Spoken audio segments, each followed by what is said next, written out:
The mansion was heavily guarded. First, there's a layer of thick pine trees, making it feel incredibly secluded, incredibly private, just tucked away. Then there's a layer of concrete gates, walls, barbed wired fences, and then armed guards surrounding the entire perimeter of this mansion. She's given a tour of this massive estate her first night there. These are the bedrooms, but you'll be staying here alone, minus the guards, so it's your pick which room you'd like. Now this is the library and the theater. There's a tacky chandelier hanging from every single ceiling. It felt like a mini Las Vegas in here. Over-the-top displays of wealth in every single room. Eun-hee's very first night in that mansion, she was guided to a dining hall where the entire dining table, enough to fit 16 people, was filled with delicacies and expensive foods from all over the world. Fried shrimp, raw fish, beef ribs, lobster, all just for her. Enough food to feed 100 people, but nobody's joining her for dinner. She would be alone. Eun-hee couldn't stomach any of it. She took a few sips of soup, ran into her bedroom, slammed the door shut. She wanted to lock it, but none of the doors in this house lock. She tried another door. It leads to a closet that's jam-packed with clothes. Clothing that was perfectly tailored to fit Eun-hee's body. It wasn't just Eun-hee wears a medium and all the clothes are medium. It was very much bespoke, tailored to fit her exact measurements. How? This is her first time here. Eun-hee cried herself to sleep that first night. The next morning, there were gifts waiting for her downstairs. Every cosmetic that she ever liked, every skincare product she used back home, makeup products, the same brand, the same item, the same shade, all there beautifully packaged up. Every single day, Eun-hee was in that house, a new expensive gift would come.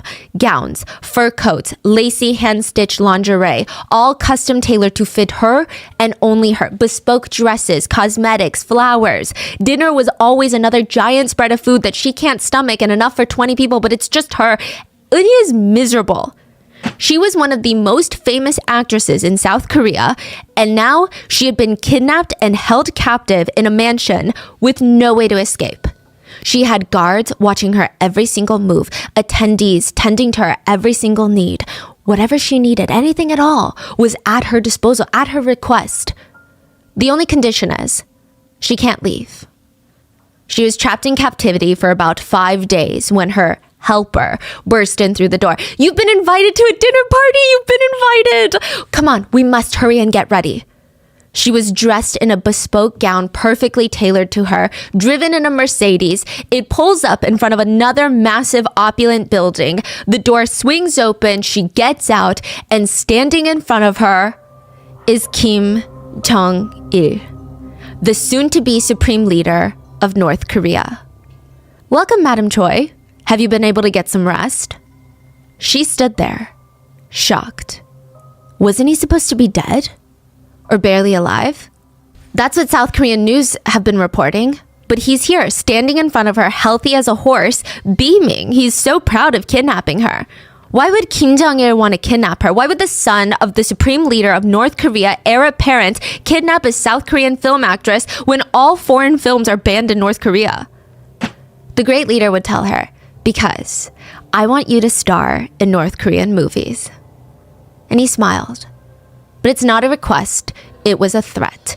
Eun-hee, top South Korean actress, would have to act like her life depended on it for Kim Jong Il, the soon-to-be leader of North Korea. We would like to thank today's sponsors who have made it possible for Rotten Mango to support Korea Future, whose mission is to document and analyze human rights violations and international crimes committed in North Korea in order to help support accountability and proceedings under national and international law, in hopes to help provide justice for the victims. This episode's partnerships have also made it possible to support Rotten Mango's growing team of dedicated researchers and translators. We would also like to thank you guys for your continued support as we work on our mission to be worthy advocates of these causes.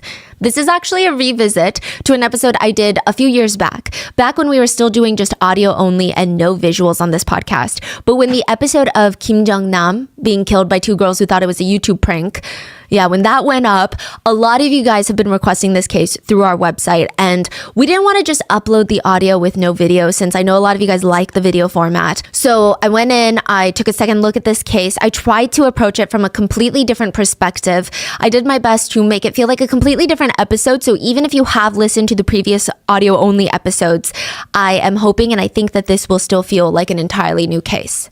We also did a lot of additional research. The novel, a Kim Jong Il production, which that was my second time reading it. Paul Fisher is absolutely incredible. I mean, he is such a well thought out author. Like everything that he put his heart and soul into that book, and it probably has a spot on my list of top 10 books that I've ever read. I believe he just recently released a new book a year or two back, so I'm going to link both in the description. Give it a read. He's a fantastic author, and there is so much more detail in his work. But as always, with any episode, if there is anything lost in translation, miscommunicated, or additional information that you know, please let me know down in the comments. Now, with that being said, let's get into it. The headlines in South Korea read, Eun Hee, famous South Korean movie star, gone missing, and her famous film director husband is suspect number 1. Did he do it? He would say, no, that's nonsense. Well, did he kill her? Did he hide her somewhere? Does he know a secret? Does she know a secret about him that could take his whole career down? Was it for the money? Or was it because he was just done with her? Did he think his life is his own little movie and he can just kidnap his ex-wife? Director Shin thought it was all ridiculous, and anybody who believed such a ridiculous thing was just not very bright. But every time he tried to tell people, reporters, press, media, friends, family, nobody believed him. The police, they raided his house. They went through all of his personal belongings. Things are not looking in his favor. Reporters, police, they're hounding him with questions, all of which he keeps denying, I didn't do anything. But is it not true that you cheated on your wife, the woman who helped you achieve your dreams? Eun Hee was already a movie star when they got married. He was a relatively unknown director. She's the one that made his career. They got married. She starred in every single film of his, pushing him into just complete stardom, fame, and money, basically shoving wads of bills into his pockets. And then he turned around, found a younger actress to star in his movie. He cheated on his older wife with the younger actress. He had 2 kids with his mistress, when he was the one that knew that one of Eun Hee's biggest insecurities was the fact that she was unable to bear him biological children. He turned around, had an affair with a younger woman, had 2 biological kids. Was it also not true that director Shin didn't even tell her about this affair? He waited until she woke up one morning and read it on the papers. She was completely blindsided and humiliated so publicly. Is it not true that Eun Hee hit rock bottom because she felt her husband went and found the 2 things that Eun Hee could no longer provide, youth and biological children? Is that not true? Director Shin would say, but that has nothing to do with her disappearance. And then to pour giant crystals of salt into the gaping open wound, did director Shin not recreate a movie he first made with his wife Eun Hee as the lead? Did he not redo it, recreate it with the newer, younger version of his mistress? You're saying that she went missing and these people are coming to the ex-husband or husband? Ex-husband. And he's like, I had nothing to do with it. But they're like, did you not cheat on her? Did you not have kids with your mistress? Did you not wait for her to find it on the news? I mean, it's so brutal. You sound like the prime suspect. I mean, what he did is absolutely horrendous, but director Shin was innocent. That's what he keeps claiming. He has nothing to do with his ex-wife's disappearance. But not a single person would believe him after hearing all of that. So now, there's only one way to prove his innocence. Go find Eun Hee and bring her home. The largest prison camp in North Korea is larger than the city of Los Angeles. You can be thrown in prison in North Korea for just about anything. One woman was thrown into prison because she was in charge of handing out food rations. A higher up in the government structure wanted more food from her than was allowed in his rations, surpassing his rations, breaking the law. She told him, no, that's breaking the law. She was thrown in prison. Had she given him extra food, she would probably be thrown in prison either way. But in North Korea, your actions are not just your own actions. Usually 3 generations of a family are thrown in prison for one person's actions. In prison, you are condemned to hard labor and likely death. In prison, you're being watched nonstop. Nobody's to be trusted. Guards in North Korean prison camps are rewarded by how many escape attempts they stop. So they'll lie to prisoners. Hey, come here. I can help you escape. I know you were wrongfully charged. I know a cousin who knows your cousin. I'm gonna help you get out of here, okay? They'll help you. They'll wait until the very last second until that prisoner is about to reach the gates, and then boom, they'll shoot them down from the guard post. They'll drag their dead body back to the prison to show their higher-ups and get rewarded with extra food rations. Sometimes, if an escapee doesn't get killed on their attempt but is still alive, the guards will have all the other prisoners come outside and order them to walk on them, nonstop. Break all their bones, crush their organs, stomp on him. Either he dies or you all die. Once the escapee was trampled on, completely crushed until he looked like a bag of ground meat, just limp and jello-y on the floor, the guards would just leave him out for a few days as a reminder to everyone, don't ever try to escape because we are watching you. Other times, guards will hang up prisoners who try to escape and order the rest of the group to stone them alive. They'll have to throw heavy stones at them. The other prisoners stated the skin on the victims' faces would be completely gone. Nothing would be left of their clothes but just some bloody strings. Forced terminations are very common. They will inject poison into the fetus, or if they're feeling lazy, guards will just cut a woman open, rip her baby out, and strangle the child if they're still alive. Sometimes they might even make you wait. Whether you feel like you're getting away with it, but they rip your life apart when it hurts more, or for the sheer enjoyment of it. But it has been reported that forced terminations occur when prisoners were about 7 to 8 months pregnant, basically about to give birth. So it would be, you would think, in everybody's best interest then, if you are not pregnant upon arriving in prison, and you do whatever it takes to not get pregnant once you are in that prison, to not go through all of that. But there's a catch. Female prisoners are often ordered to wash clothes at night, where the guards would take them to be R-worded. Yeah. So we can imagine that a lot of female prisoners die during the process, but most people in North Korean prisons die from starvation. The starvation there gets so bad that some prisoners are given less than 3 ounces of corn for an entire day, unseasoned, usually rotten, stale corn. You know when you order a Chipotle burrito bowl and you ask for corn salsa on your bowl? It's about a scoop of corn. That is how much they would get for their entire day to consume while they're doing hard labor. It's so little that prisoners start obsessing over consuming anything they can get their hands on, and the only thing that they have are rats and cockroaches. If they're lucky, the guards take pity on them and shove a small cup of pig feed into the cell. It's like the crushed sand that they feed pigs, that gets pushed into their cell and they will eat it up. A former defector said, from the moment you put down your spoon, you're hungry. It's all grass, no nutrition, you get hungry. You don't even feel the food in your stomach. All the nutrition in your body is gone, so you end up looking like a skeleton just right before dying. Another former prisoner said, it's in my opinion that it's preferable to be beaten in prison.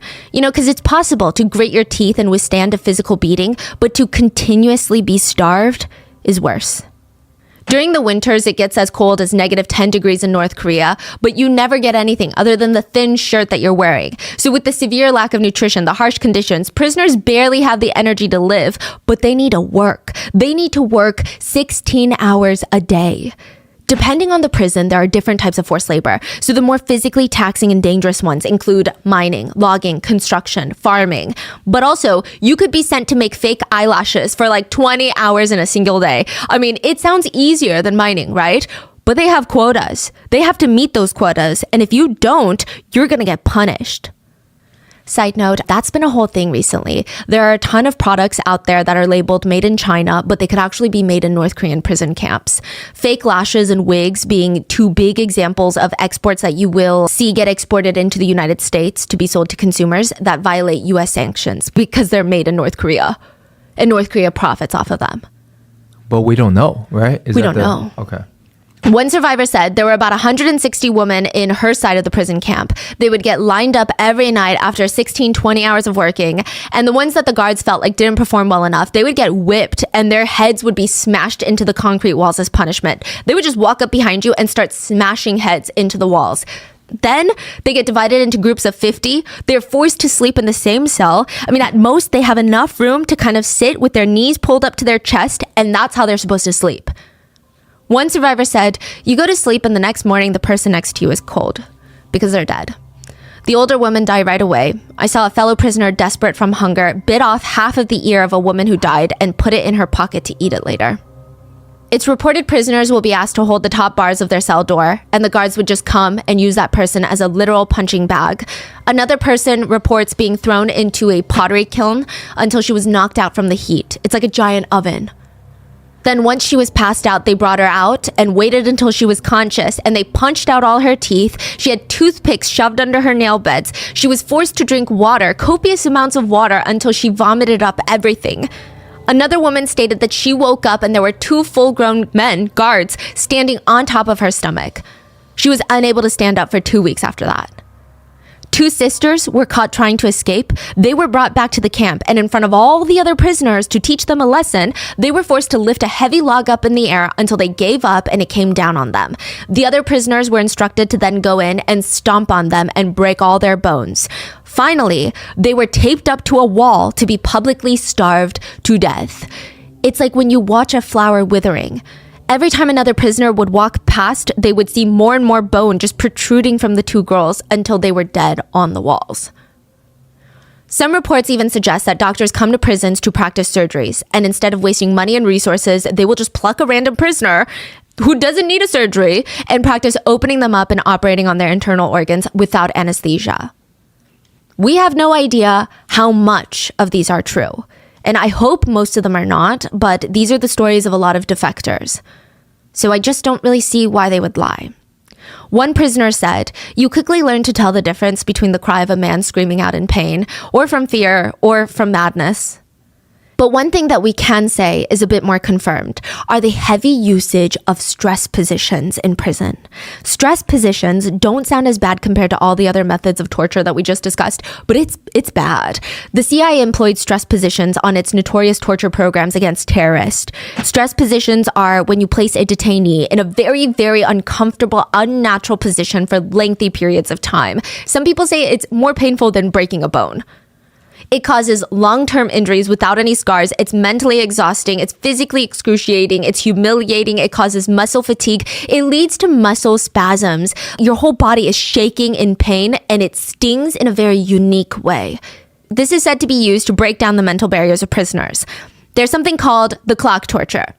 Prisoners will be forced to stand on a table and they are read out loud a time on a clock. They have to recreate it with their bodies, and then they have to hold that position until another time is called. They do this for hours, like 20 hours a day. Most of them end up collapsing in exhaustion and pain, and it could last for as long as the guards want. What do you mean by posing out the clock? So if it's like 10, you have to use your body to make it look like 10. But you can't have your legs planted. So you know how the easiest way would be like, oh, this is 3, this is, But you can't do that. They get severely beaten if they don't have the right read. Now, a few of the more intense stress positions include scale, airplane, and motorcycle. The scale position, prisoners are made to stand on their tippy toes, knees bent, squatting. Then they have to extend their arms fully out in front of them, and these giant cinder blocks attached by ropes get clung onto their wrists. They have to keep the scales balanced. They cannot move. Within seconds, their entire body starts to tremble uncontrollably. I mean, no amount of willpower or fear is going to make this go away. But the guards don't care. If you move, if you make the scales unbalanced, you will be beaten and starved and likely thrown into solitary confinement. The airplane pose consists of a prisoner standing on the tippy toes of one leg. The other leg is bent, so they're just balancing on one foot on their toes. Their arms have to be stretched out to their sides like an airplane. The motorcycle pose. The prisoner is forced on both toes, squatting very lowly down like they're sitting on an invisible motorcycle. They have to extend both arms in front of them like they're holding onto the motorcycle handlebars. They have to maintain that position for however long the guards want. Sometimes it can be 20 hours a day. What makes this more sick is that a lot of the citizens of North Korea have never even seen an airplane or a motorcycle. Wow. One North Korean official who worked in the Kim residence as a maid, if you will, had never even seen a banana before all of this. So they've never seen motorcycles. Or there's the pigeon pose. There are railings on the walls of the prison about 2 feet tall. Your arms get handcuffed behind your back. They get attached to that 2 feet tall wall railing. It's such an awkward position that you can't fully stand up. But you also cannot squat or sit down fully. You're half squatting. You can't even be doing a kimchi squat. It's very uncomfortable. You're just kind of crunched up in a semi-ball. No food, no water for 3 days. And they say something about that position makes you empty your insides from both sides. You end up urinating and defecating on yourself as well as vomiting up everything. And you cannot sleep for 3 days because your body cannot rest. One prisoner said, if you're hung like that, you urinate, you defecate, you throw up, you're totally dehydrated. It was the most painful of all tortures. It was so painful, I thought it was better to die. These rules still apply when the prisoners go to sleep. One former prisoner turned defector said, we were not supposed to move when we sleep. We have to sit crisscross applesauce and we have to look down and our back straight, head hanging down. That's how we're allowed to sleep. No one's allowed to move, so all you hear is the sound of people breathing. More often than not, detainees are forced to dig their own graves because the chances of surviving and getting out are slim to none.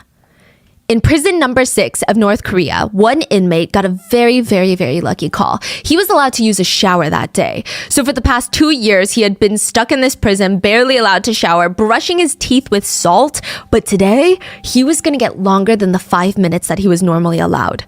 So his trustee, which is like an inmate who works as a teacher's assistant, it's an inmate that the guards trust. The trustee is watching over him, making sure that he doesn't do anything wrong. And for some reason, I guess the trustee really liked him. He let him shower a bit longer. So while the inmate is in there, scrubbing as quickly as possible, feeling very vulnerable, naked in the shower, the trustee leans up against the wall, glances around and says, I know who you are. The man in the shower froze. You're that South Korean film director. Director Shin? You're married to that actress, Eun Hee, no? How was this possible? All foreign movies were banned in North Korea. Nobody in the prison, not even the guards, knew who he was. Did you just say that you knew my wife, Eun Hee? Yeah, I did. Shin's head starts ringing. Do you know where she is? Is she here? She's just here, but now she's gone. Before Shin could ask more questions, time was up. They had to go back to their cells. Director Shin had been trapped in North Korea for years looking for his ex-wife. Some reports say they were still married, but wife, actress Choi Eun Hee. And now a suspicious guy in prison is telling him he knows who he is, he knows who his wife is, and that his wife had been in this very exact prison. Shin had a million questions that he wanted to ask during the next shower. But here's the weird thing. How did he know what Director Shin looked like? Even if South Korean movies were smuggled into North Korea, Director Shin was behind the camera. How did he recognize him by his face? Was this another trap? Was this another setup? Some sort of test? Shin would have a lot of time to ponder if the man could be trusted. He would spend another 2 years in the North Korean detention center, 16 hours a day, each day in a stress position. 16 hours a day. In a stress position. How long time? For 2.5 years. Every single day? Every single day. Wow.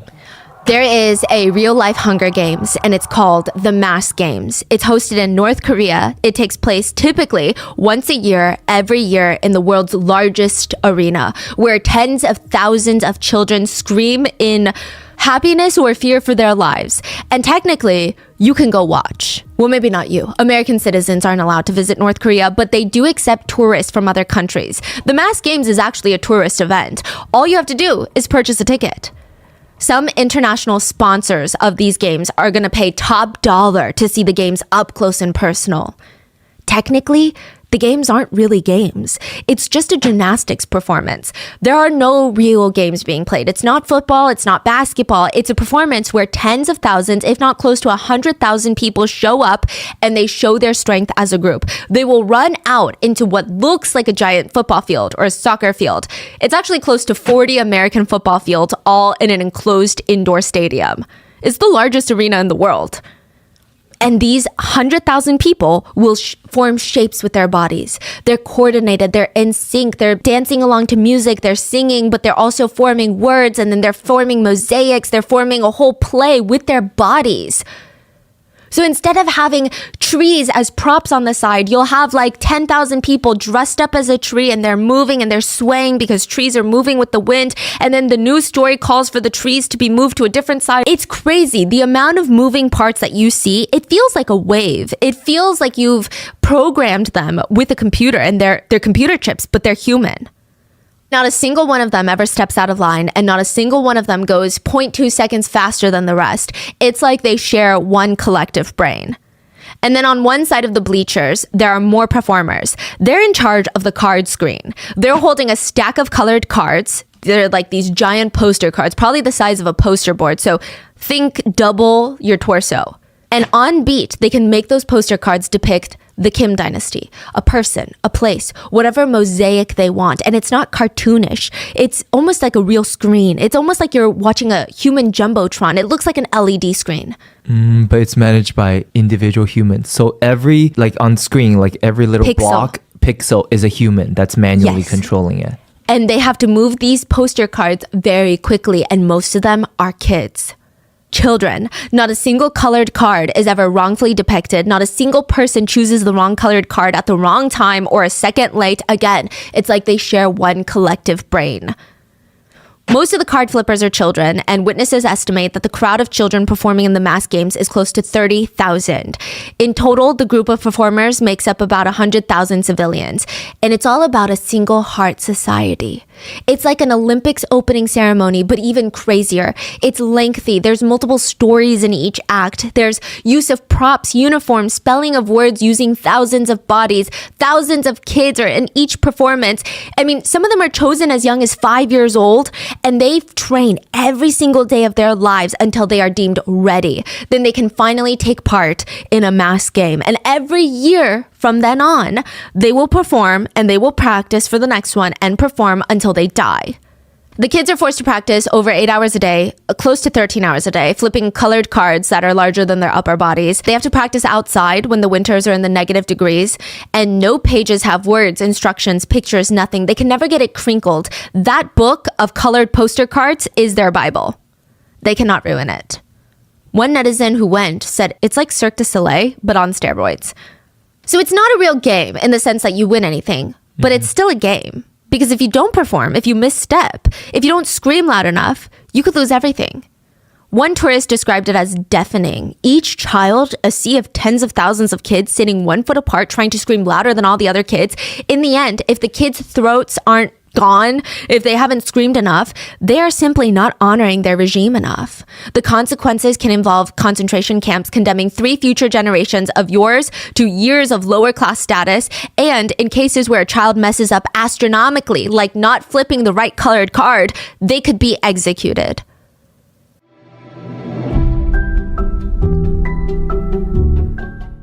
I've never thought about this until I talked to my sister the other day, and she told me that she hates drinking water. So her tactic to be more hydrated is to chug half a water bottle every couple of hours.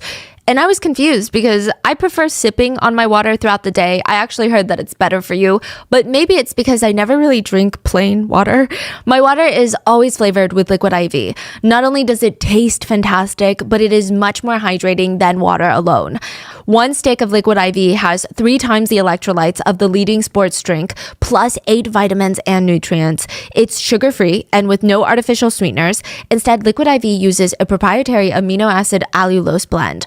It's based on naturally occurring sweetener with the same sweet taste and texture of table sugar, but without the blood sugar spike. Liquid IV is also non-GMO and free from gluten, dairy, and soy. My favorite flavor is the white peach, but they also have green grape. Lemon lime is so refreshing. Lemon lime is my go-to after a workout.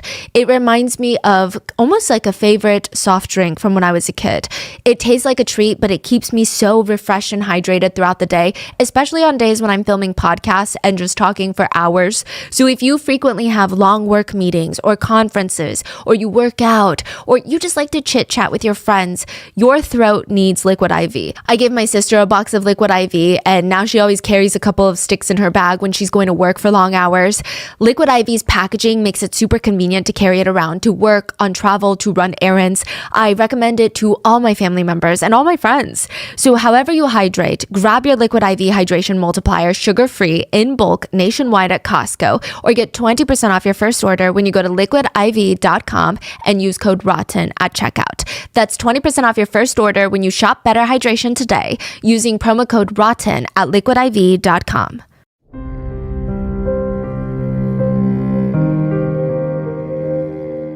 This is where director Shin was dragged soon after he was kidnapped by North Korea. He felt completely alone, watching as he stared at the children, screaming until the veins on their neck were bulging out, until they were on the brink of fainting, until urine was trickling down their legs, because they have to stand like that all day long. And the smell would spread throughout the stadium. It was a real-life Hunger Games, and director Shin felt completely alone. But he wasn't. In the crowd was his ex-wife, Choi Eun Hee, trapped just like Kim, waiting for an escape. They would both be kidnapped and held by North Korea for years before they're reunited by Kim Jong Il. Do you know who the largest buyer of Hennessy, the liquor brand, was at one point? North Korea? Kim Jong Il of North Korea. It is estimated that, calculated with inflation, he spent close to $4 million a year on just the Hennessy brand alone. Not liquor in total, just Hennessy liquor. It's like a cognac liquor. When he wanted something lighter, he liked $15,000 bottles of champagne. He had a very lavish lifestyle. He owns multiple cars, or he did own multiple cars. Armored Mercedes that were bulletproof, Cadillacs, Rolls Royces, speedboats, yachts, cruise ships, collection of racing cars, a private helicopter. He didn't own a plane because he always hated flying long term, but his favorite method of travel was private bulletproof train. He had a private bulletproof train. To where? Like he could just travel around North Korea in his private. The railroad? Yeah. Huh. He had 24-something resorts and villas all around North Korea that was just made for him. It's not a resort in the sense that other people can visit, but resort in the sense that they are that massive. They look like a 5-star resort. It's estimated that he spent at least $2.5 billion building homes across the country for himself. Every single piece of furniture in his homes were imported from Switzerland or France. Each clock was handmade in Switzerland. And all his residences had to be set at 71 degrees, whether he was there or not. Even though the electricity is rationed in North Korea, he needs it to be 71 degrees in every room. Before he arrives, all the attendants have maybe a minute to spray his favorite scent of perfume everywhere. If he walks into a room and he doesn't smell it, I'm imagining blood would be shed. He had full-blown casinos in his estates, ski slopes, bowling alleys, roller skating rinks. He also had one residence where he just keeps deer as pets. You were talking about Kim Jong Il. Yes. So Kim Jong Il is the dad of Kim Jong Un. Also the father of Kim Jong Nam. Yes. Same dad. Yeah, different mothers. We're going to get into it though. Yeah. But it's rumored that another building was constructed 3 stories below water level with thick glass. Like the Atlantis Hotel, or you know that hotel? Yes. Just a panoramic view of underwater life. One residence had a 165-foot long underground swimming pool in the residence, which most residential pools are about 20 feet long. This was 165 feet underground. Wow. And most things that is underground for the Kim dynasty are bomb-proof, like nuclear weapon-proof is what they say. Wow. Kim had water slides for his above ground pools that make the place look like a full-scale amusement park. And that's just one of his pools. And he just had a thing for water. Many of his residences would sit on artificial man-made lakes. Kim said water made him feel calm. He even had a party building that he called the Fish House because it had a 25-foot-long floor-to-ceiling aquarium, a large ocean fish aquarium in the second-floor ballroom. And every party, the people in attendance would change. They were always the one that Kim would favorite. And he would call them, drink with them, eat with them. And they could be switched in and out. But one constant was the Pleasure Squad. The Pleasure Squad was in attendance at every single party. The Pleasure Squad consisted of the most beautiful women in North Korea, handpicked by Kim Jong Il, and then divided into 3 separate groups. The entertainment group, they would come to the fish house, they would sing and dance at the parties. Then you had the happiness group. They would go around the party to each of the guests or whoever Kim ordered them to, and they would massage them anywhere and everywhere they wanted. Then you had the satisfaction group. They provided sexual services to anybody Kim wanted. Interestingly enough, Kim never touched any of the girls at any of his parties. All 3 groups? All 3 groups. But he would force them to sing, dance, massage, and do other things at the parties. Sometimes it's alleged that group orgies take place at these fish house parties. And they loved playing bizarre games, like with the Pleasure Squad. Allegedly, there was this one game that they would play, and if one of the Pleasure Squad girls lost, they would have their private parts hair shaved in front of everyone. Yeah. There's a few strict criteria when it comes to who qualifies to be a pleasure squad girl. You cannot be taller than 5'4", because that's how tall Kim Jong Il is. He doesn't want them to be taller than him. You have to be free of scars and blemishes. You need a soft feminine voice, and being untouched is imperative. And you have to be between the ages of 13 and 15 to start. Side note, untouched girls are specifically chosen because, and take this with a grain of salt, but it's believed that the Kims believed the girl's life force, or chi, would be absorbed if you were the first one to be intimate with them. So you take their life spirit away from them. So the girls are allegedly subjected to horrendous medical tests to ensure that they are untouched. And then once they're touched, they are trained to basically become sexual robot slaves. Like, they are not allowed to have their own individual thoughts, feelings. Like, they are just to be ordered around. They are trained for 6 months, learning how to service higher-ups in North Korea. They take intense classes for manners, behavior, massage, intimacy, singing, dancing. Once they pass training, the girls are forced to entertain and sleep with whoever the leading family wants. It was recently a scandal with Kim Jong Il's son, the current leader, where he spent allegedly over $2 million in foreign lingerie for the pleasure squad. Because the pleasure squad seems to be a generational thing. Like, they'll create their own pleasure squads. How did that news even come out? Yeah. I think because they imported it from Europe, and maybe. No, there's no official number on how many girls are in the pleasure squad, but it can be estimated to be about 2,000. They never have a say in anything that happens to them. And these girls are retired at around 20 years old, because that's just like way too old to be attractive now. And their reward, their payment for being essentially kidnapped and trafficked, is to be able to marry a military officer.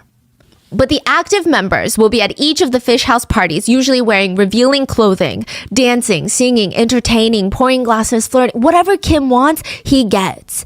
And these parties, I mean, really, they are like the Capitol parties at the Hunger Games. Do you remember when the Capitol would host parties and all the elite would take these pills that make them throw up everything they just consumed so that they can go back in and eat more?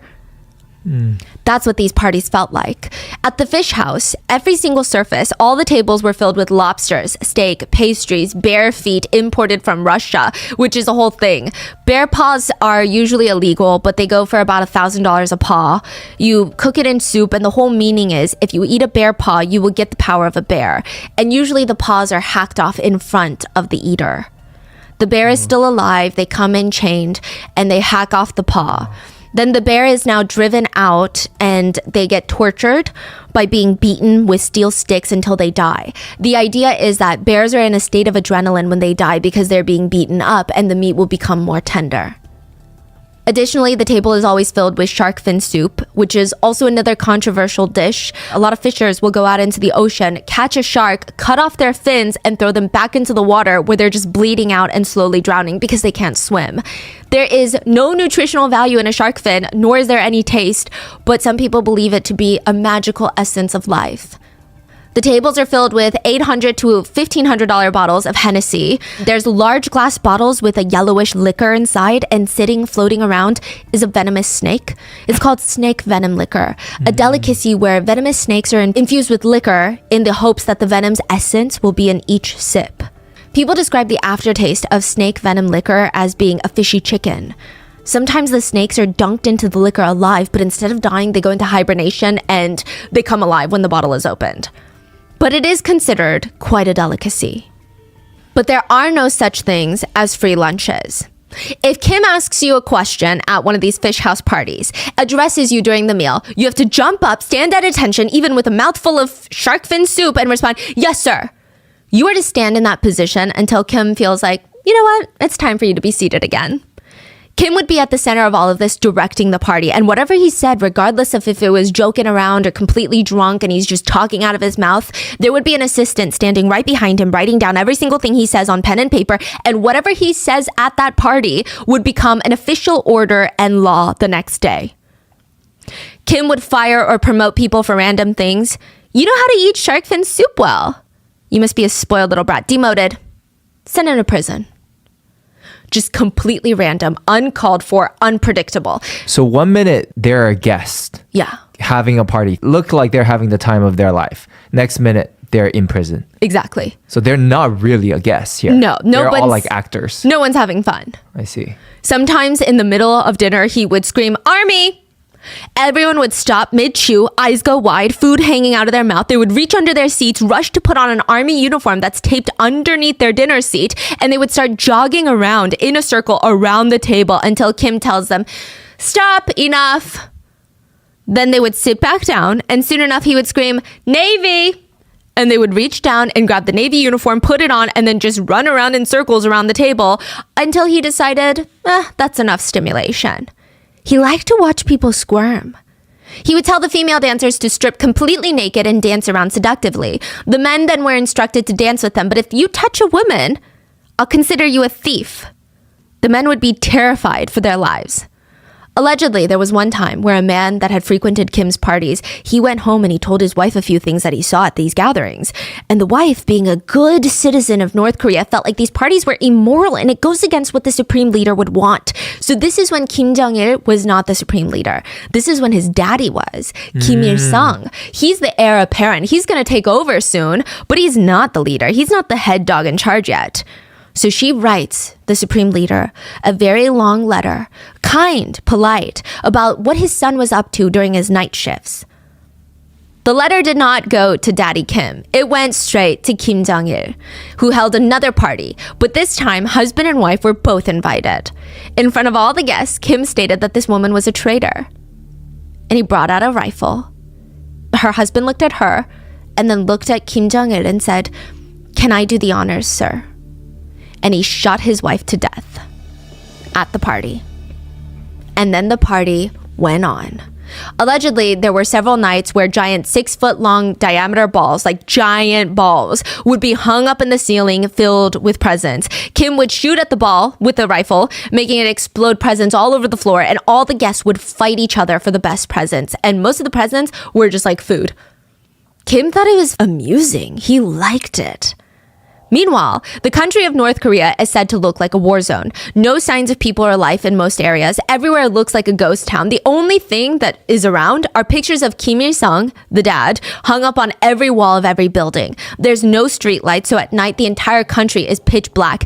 Everybody gets sorted into a caste system called the Songbun system, and every single person is assigned a rank. But it's not even just based on you. It's based on your past generations. If your parents have tainted blood, and you know what they consider tainted blood? If your parents before the Korean War had owned a little store, a mom and pop store, you have tainted blood because that's a sign of capitalism and you are filth. When there's food shortages in North Korea, the food rations are concentrated to the top of the Songbun classes. The lower Songbuns will be the first to starve to death, and the chances of starving to death are pretty high. The food rations per person in North Korea are sometimes as low as 11 ounces a day for adults. This is someone who is not a prisoner. Prisoners can get as low as 5 ounces a day. Just to give you some context, we probably eat anywhere between 48 to 64 ounces of food on average to maintain our weight, not gain weight. 11 ounces of non-nutritious food is starvation. People were so hungry, they laid traps for birds, rats, mice. The entire country's frog population is extinct because people resorted to eating all the frogs. People dug through cow manure to find undigested corn to eat. There were reports of parents being thrown in prison for eating their children and cannibalism stories starting to spread. During a 4-year span, it's estimated 3 million people in North Korea died from starvation. And yet, every single citizen was gifted a portrait of the great leaders and a white polishing cloth that they could be used only for wiping these portraits. Every day, they're instructed to praise the portraits, and if there ever is a fire, if there's ever an earthquake, you could lose your whole family member, you could lose your whole house, all your worldly belongings, but you better not lose that portrait. Because every morning, you have to wake up and thank the great leader for the food, even though there is no food. There is no publicly known net worth for the Kim family of North Korea, but we can assume based on their position and their spending that they are one of the richest families in the world. Some people estimate in the hundreds of billions. We'll never get an accurate figure. The Kim dynasty consisted of Kim Il-sung, who was the very first leader of North Korea. The citizens in North Korea called him the great son of life. He had a few children, and after a very dangerous game of succession, Kim Jong Il takes over as the supreme leader. He's the one that this whole story is going to be about. So we're just going to call him Kim. But he's not actually the current leader of North Korea. The current leader is his son, Kim Jong Un, who took over in 2011. And then allegedly, he had his half-brother assassinated, but that was covered in another video, and we'll link it below. At this point in the succession games, Kim Il-sung, the founder of North Korea, is still in charge. He's got a bunch of kids, and Kim Jong Il is probably his heir apparent, but he hasn't solidified it. He hasn't announced it to the world or even to his own people. So now that we're somewhat acquainted with the Kim lineage, let's talk about their business models. Because I'm not saying this, but many people have said that the Kim dynasty runs their finances like a crime syndicate. They run their finances more like a mafia family. A lot of the Kim's fortunes come from gold mines, exports of goods, factories that are set up where civilians are forced to work for basically no money and their products are exported to make a profit for the Kims. Allegedly, North Korea is a huge producer of counterfeit items, including counterfeit cigarettes, medicine, including fake Viagra, counterfeit bills. Yeah, counterfeit bills is a whole thing. At one point, they were one of the larger counterfeiters of the US $100 bill. And the $100 bills, by the way, they're called super notes by the CIA because they were pretty good. Some even speculate that the Kims were involved in the drug trade, primarily opium, cocaine, meth. So Kim Jong Il, the son of the supreme leader at the time, was in charge of running a lot of these operations. And allegedly, while he holds this very powerful spot, he's just not satisfied. Because there's really only one role that Kim Jong Il wants, which is becoming the supreme leader of North Korea. And legend has it, he's ready for it. At just 3 weeks old, legend has it, Kim Jong Il was walking around the army bases. The average child starts walking out around 10 months or 44 weeks, but he's 3 weeks old. At just 8 weeks old, Kim was talking. The average child starts talking around 15 months or 65 weeks, but he's just 8 weeks old.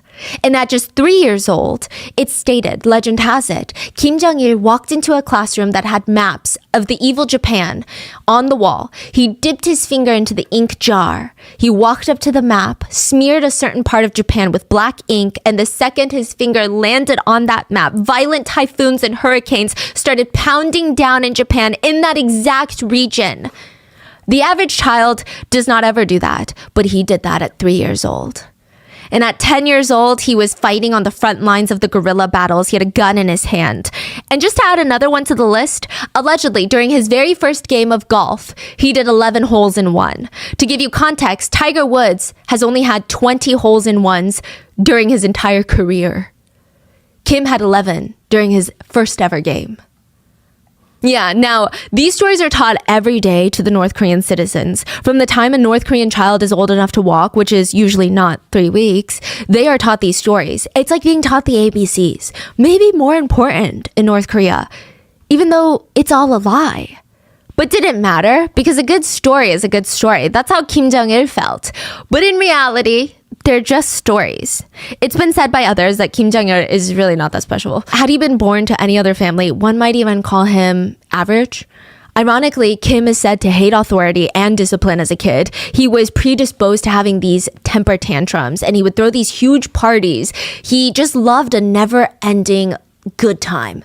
That's it. He didn't care about anything else. He didn't care about studying. He just spent his entire day in his movie theater. All he did was watch movies. Kim Jong Il was a cinemaholic. He was obsessed with movies. Now, side note, non-North Korean made films are completely banned in North Korea. If you get caught watching a film from a different country, you will get sent to a harsh labor camp for at least 5 years. Your parents will probably have to go for at least a year just for birthing someone who would dare break a law.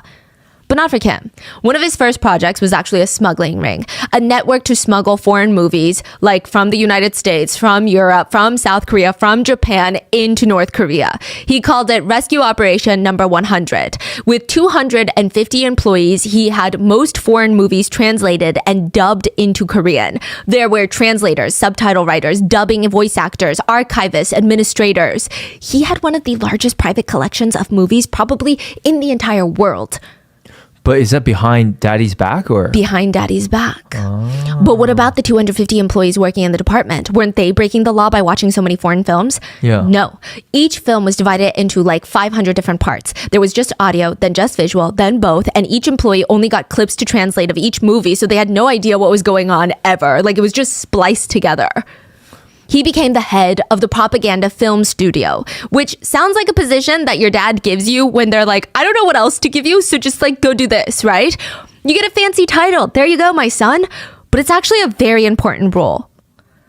At one point, North and South Korea were fighting about everything. Like, they were trying to be the better country in regards to every industry, including filmmaking. South Korea was getting ahead with some films that were gaining international recognition. I mean, it wasn't like Parasite level, but it was still better than what North Korea was doing at the time. Kim's dad thought Kim had a special eye for film. And by special eye, I mean he just liked watching them like the rest of us. I mean, I can't find any reports that he was particularly talented at film or the conception of storylines. But there is one story that's told over and over and over to the North Korean people. When Kim was 7, he was watching a North Korean made film with his dad. And at the end, everyone got up and they're clapping and everyone's cheering. And he walked up to the producer, 7 years old, and he said, the film showed winter scenes of the falling snow. There is snow everywhere in the scene, but not on the heads and shoulders of the actors. And the snow is so clearly made of cotton wool. We should try salt next time. Also, the trick shots are not good. I have better ways they can be filmed. And that is the story. Filmmaker protege, the next mastermind of cinema in the world. So Kim takes over. He starts making movies to spread propaganda. He created a 10 million square foot studio in North Korea, which is bigger than all the Hollywood studio lots. And working in his movie making department was probably the best job that you could ever get. He created a department store for film workers where they could buy clothes that are usually not available in their rations. They could even eat chocolate sometimes. A big part of why Kim became the next leader of North Korea has a lot to do with these movies. They're not great. They're not even good. But they all praised his dad. They all praised the current leader. I see. They got the public riled up and excited about the future of the country. They were a great tool for propaganda in the beginning. Because think about it this way. Books and lectures, they take time to absorb. It's harder, more expensive to disperse. One book a person? No, that's expensive. One book per classroom. But how do you make sure each kid gets it? And how fast can they get through the entire book? And how do you know they're absorbing the right message? Movies are the easiest way. The population will enjoy it. They'll be so thankful for quality entertainment. And the entire movie would just be an ad for Kim Il-sung, the Kim dynasty, and devotion to North Korea. Not every town had a movie theater, so they would have these traveling screens with projectors to go town from town. And to make sure everybody got the message at the end, after each movie, there would be a criticism session where nobody who wants to stay alive would be criticizing anything, but rather everyone responds to questions being asked about the message of the movie. And this was all Kim's idea. And it worked. Every movie showed his father as the greatest being that ever existed. Loyalty to Kim Il-sung and the nation was the greatest virtue that one could have. Kim Il-sung was quite pleased with his son. He took his films into great consideration when thinking about who's going to be the next heir to the nation. But like any great film director, Kim Jong Il would have his first movie affair. Just like director Shin, he fell in love with the lead actress. And shit goes down. It's estimated that out of the 26 million people in North Korea, only 30,000 people own cars. And they're all government issued, so you get it as a gift from the government. Now, there are barely any cars on the road at any given time. So Haeram, let's call her Hedy. So Hedy is confused when she hears a car honking outside her bedroom window in the village of North Korea. Like, who the hell could possibly be outside right now? She pokes her head out, and there is the supreme leader's son, heir apparent Kim Jong Il, standing next to his armored Mercedes. Get in. Definitely in order. She grabs a jacket, runs into the back seat. The second most powerful man in all of North Korea is now staring at her. No one can ever know about this, including my father, the supreme leader. You got it? I'm going to take you to the hospital. Your sister is about to give birth to my very first child. What? Actress Song Hae-rim, not to be confused with her sister Haeram, was pregnant with Kim's very first child. Kim dropped the actress's sister off at the hospital so she wouldn't be alone to give birth. There was no way he could get in there. His dad had to never know about this. This could ruin his chance at succession because this is not an optimal marriage. By the way, the actress is married and already has kids. There's no way the supreme leader of North Korea can be in a scandalous marriage. So his dad wouldn't choose him to be the next leader. No one can know. So he waits outside in the car, in the dark, and he stares up at the hospital window and he's anxious. He and the actress had set up a code. If she flicks the light a certain number of times, that means the baby is a boy. A different number of times, that means the baby is a girl. He waits and he counts the flickering of the lights. It's a boy. A baby boy. He would be named Kim Jong Nam. Oh my goodness. How could anybody have guessed? In the next round of succession in North Korea, Kim Jong-nam would be killed by two girls who thought they were filming a YouTube prank. Kim staring at the comedian staring at Kim Jong-nam, the kid staring back and forth from the comedian to his father, back to the comedian, and then bursting into tears. He's a fake, Dad! He's a fake! Kim looked upset. Take him away. The comedian was dragged out by the guards. Kim Jong-nam, Kim's first son, had a favorite South Korean comedian and he requested his dad to see him live rather than on TV. But that wasn't really feasible. So Kim ordered his men to find someone across the nation that resembled this comedian, give them plastic surgery against his will, and then train him to talk like the comedian and have the same mannerisms, and then give a live performance. Either way, that comedian was going to die because no one knows about Kim Jong-nam's existence at this point. He gets brought in and Kim Jong-nam knows it's not the real one. He catches on. And that's when Kim thought to himself, that was annoying. I should have just kidnapped the real one. It's not like this was new to them. North Korea actually went through a kidnapping phase, a kidnapping era, if you will. All around the world, civilians who had no affiliations with their own government even, they're not high-ranking, they're not high-security clearance positions, just random normal civilians would go missing. In each case, authorities assumed that they ran away or some sort of seedy individual was out lurking, kidnapping and killing them, or some other bad thing had happened to them. But no, it was Kim Jong Il. Kim Jong Il loved a good kidnapping storyline. He learned it from all the James Bond movies he watched. I'm not even kidding you. There are reports that Kim Jong Il believed James Bond movies were docudramas. Yeah.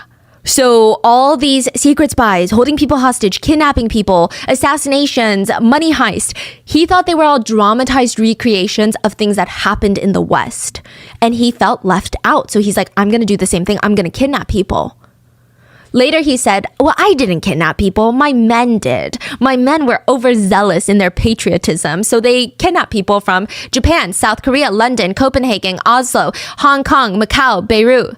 It's reported that South Korea had the most abductions from North Korea. China and Japan are likely second and third. Probably the most notable kidnapping and the one that made people go, what? Was when 5 high school students went missing on the beach off the coast of South Korea. All 5 kids vanished. Authorities chalked it up to a very sad, very unfortunate drowning at sea incident with the teenagers who clearly didn't know better, with the exception of their loved ones. Their loved ones are like, no, my kids are out there somewhere. The whole world moved on. 20 years later, the 5 high school students were now middle-aged and discovered to be in a spy school in North Korea. They were taken by North Korea for the sole purpose of training North Koreans. Training North Koreans? What does that mean? There's a lot of North Korean spies acting as locals in countries all over the world. Mm-hmm. So how do you, North Korea, I mean, you look at pictures, you look at the way they dress, you look at the way they talk. It's nothing like how you would expect someone in China, Japan, or South Korea to talk. Mm-hmm. So they kidnap locals and they make them train North Koreans. Oh. Cadence, culture, speaking, memes, clothing choices, even how to use a credit card, everything has to be taught to these North Korean spies. They get a fake identity, then they get sent to live in these countries, acting like a local. According to first-hand accounts, there is at least one confirmed spy school in the mountains of North Korea. The spy school is said to have large-scale models of Seoul in different cities around the world that are pretty precise. It's said that the facilities have tunnels that are underground that are 40 feet tall, that are bomb-proof.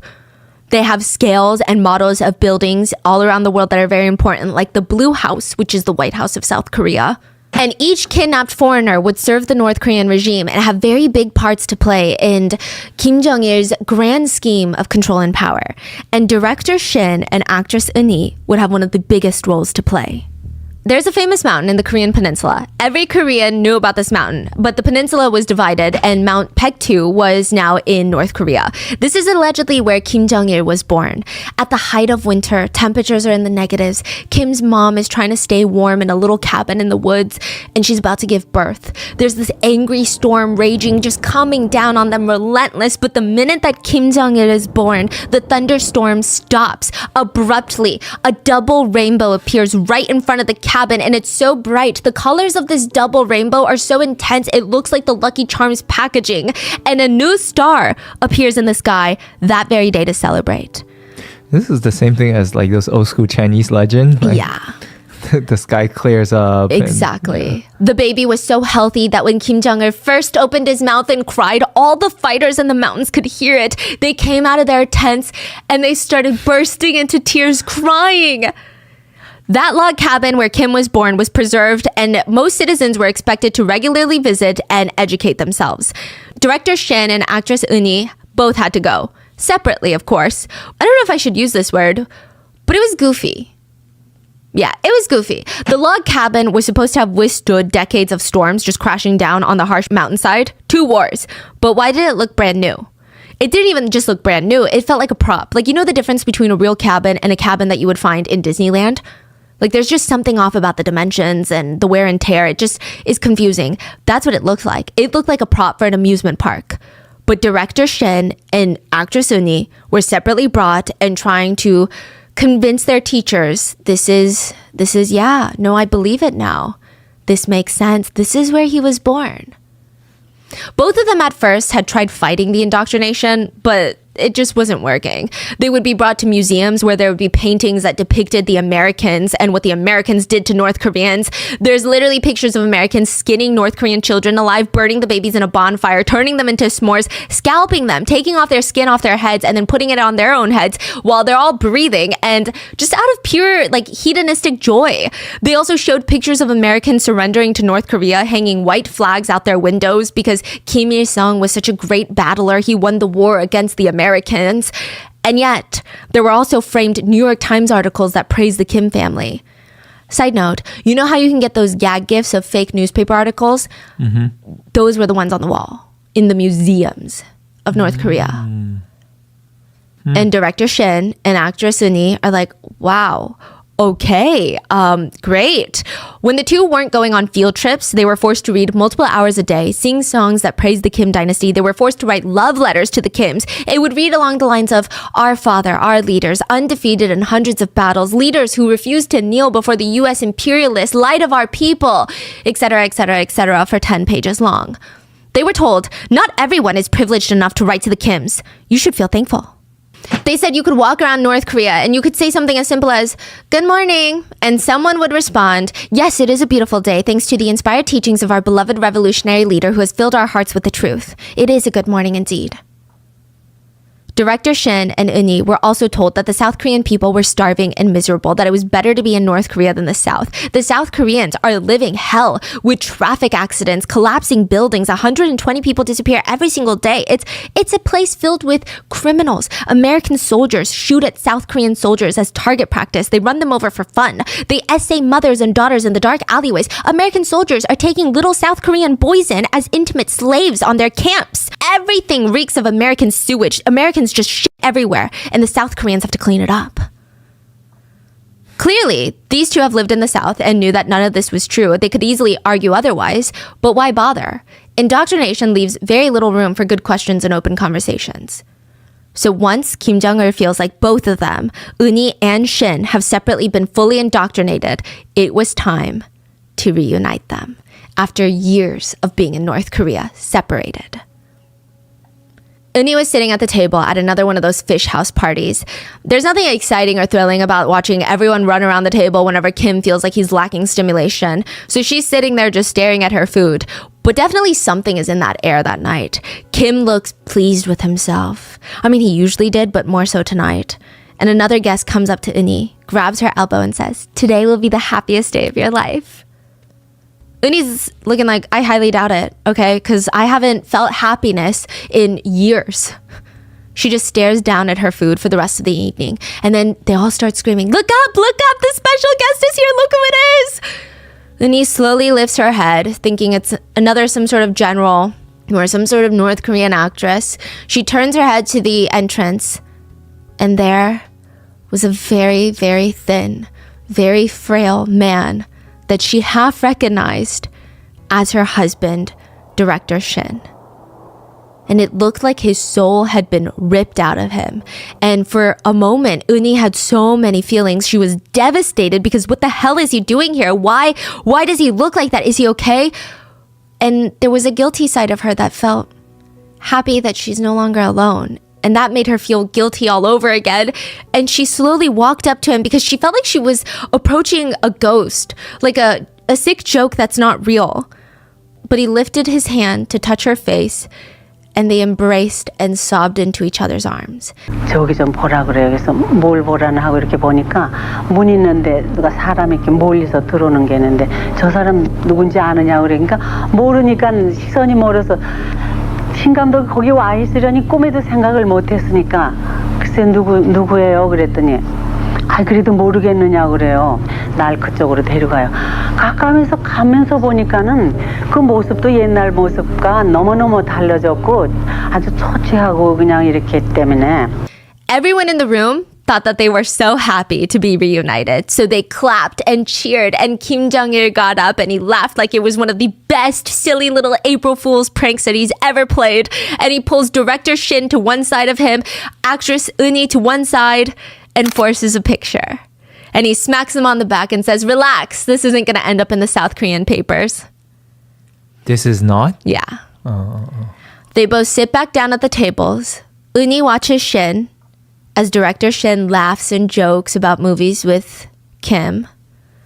Shin crinkles his eyebrow and watches Eun-hee as she speaks pleasantly with all the other guests. And they all both look like they're at home, at ease with their lives. And they try to stare into each other's eyes and analyze. What if one of them had been successfully brainwashed? After dinner, Kim thought it was reasonable that the two stay in the same villa because he wants them to remarry. He wants them to have a wedding ceremony to celebrate this reunification. It's a whole thing. But not that Eun-hee and Shin are complaining. Like, they had been alone in this foreign country for years without anybody. They want to be around each other. But they're also nervous because they don't know if one of them is a Kim Jong Il supporter now. So once they shut that door to their room with the guards outside, there's just silence. And then Shin looks at Eun-hee. Eun-hee looks at Shin. Shin looks at her and says, have you been brainwashed? And the two bust out laughing, and there's tears just streaming down their face. I mean, there's just so much to tell each other, but they would have to do it bit by bit in unsupervised walks around the back, or sometimes they would go to the bathroom, turn on all the faucets, and whisper in a corner because every house in every room of every place in North Korea is likely bugged. Eun-hee told her ex-husband about how she was kidnapped. She had gone to Hong Kong for a movie deal. Ever since their divorce with, everything going on, their businesses had started to fall apart because they were no longer the power couple in the movie industry. Opportunities were few and far between, and Eun-hee got this call that a Hong Kong-based investor wanted her to direct a film but needed to have an in-person meeting with her. Eun-hee thought, yeah, okay, fine. Maybe it's too good of an opportunity, but she needed it. So she's like, remember the movie deal I told you about? I should have listened to you. Director Shin was actually the one that told her it was alarming and that she was likely being scammed, but she didn't believe him. She thought that he's just jealous because he's getting ripped apart in the papers about how he cheated on Eun-hee and has this younger mistress, and he just doesn't like the idea of her succeeding without him.